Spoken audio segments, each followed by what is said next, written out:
তৃণমূল জিতেছে ভোট, তাই বিজয় উৎসব। আর জয়ের উৎসবে হিরোদের একেবারে পিষিয়ে দিতে হয়, মারিয়ে যেতে হয়, যাতে দুমড়ে মুচড়ে যায় হেরে যাওয়া দলের কর্মীদের লড়াইয়ের সাহস, মাথা তোলা স্পর্ধা।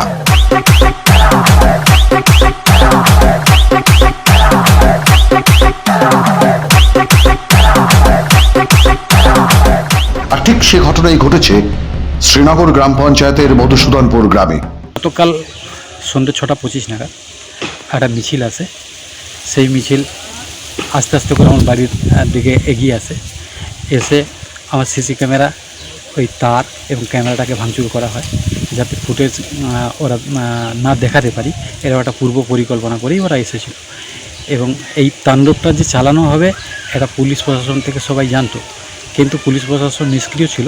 ওরা অনেক পরে এসেছে এবং আমার স্ত্রী, পরিবার সবাইকে হুমকি দিয়ে গেছে, প্রাণনাশের হুমকি।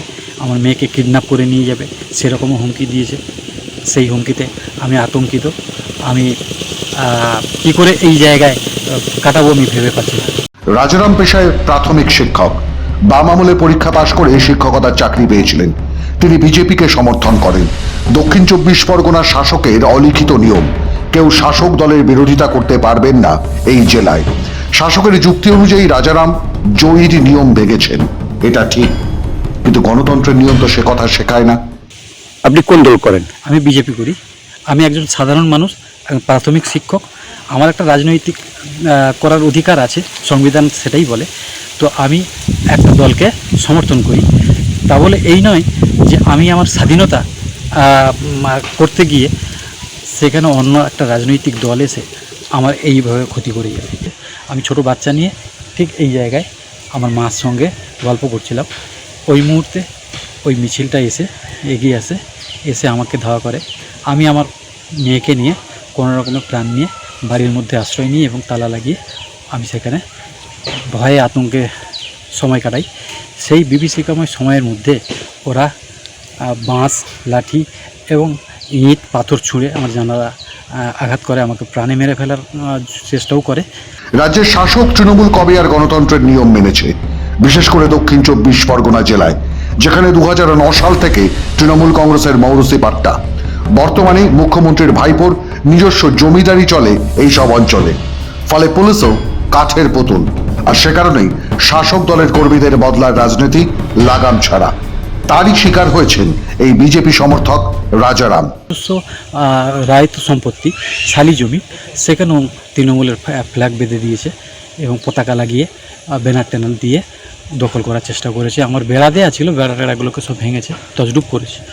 এর নেতৃত্বে যিনি আছেন আমাদের এই শ্রীনগর গ্রাম পঞ্চায়েতের প্রধান মনোরমা মিদ্যা সহ তার স্বামী নেতৃত্বে এই ঘটনাগুলো ঘটেছে। সে ফুটেজও আমার কাছে আছে, আমি সে ফুটেজও। যদিও শাসক দলের স্থানীয় নেত্রী গ্রাম পঞ্চায়েতের প্রধানের দাবি পুরো হামলাটাই নাকি পারিবারিক। ভাই ভাই গন্ডগোল, মানে এটা পারিবারিক দ্বন্দ্ব একটা। এটা নিয়ে পার্টির নামে ওরা বদনাম করছে এবং এটা দীর্ঘদিন করে আসছে। ওরা ওদের মানে পারিবারিক সমস্যাটা সেইটা নিয়ে দলের নামে চাপিয়ে দিচ্ছে। এরকম কোনো ঘটনাই হয়নি কালকে, আমার জানা নেই, আমার নলেজে কই নেই এরকম। তবে সিসি ক্যামেরা ফুটেজ দেখাচ্ছে কিভাবে তৃণমূলের বিজয় মিছিল থেকে শাসকের বাহিনী হামলা চালিয়েছিল বিজেপি কর্মী রাজারামের বাড়িতে।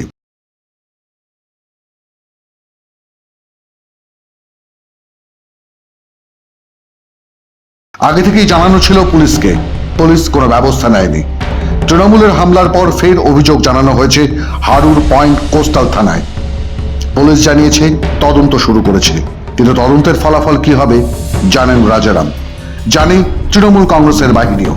তাই ভোট পরবর্তী বদলার রাজনীতি অব্যাহত কাকদ্বীপে। মাধ্যম ব্যুরো রিপোর্ট।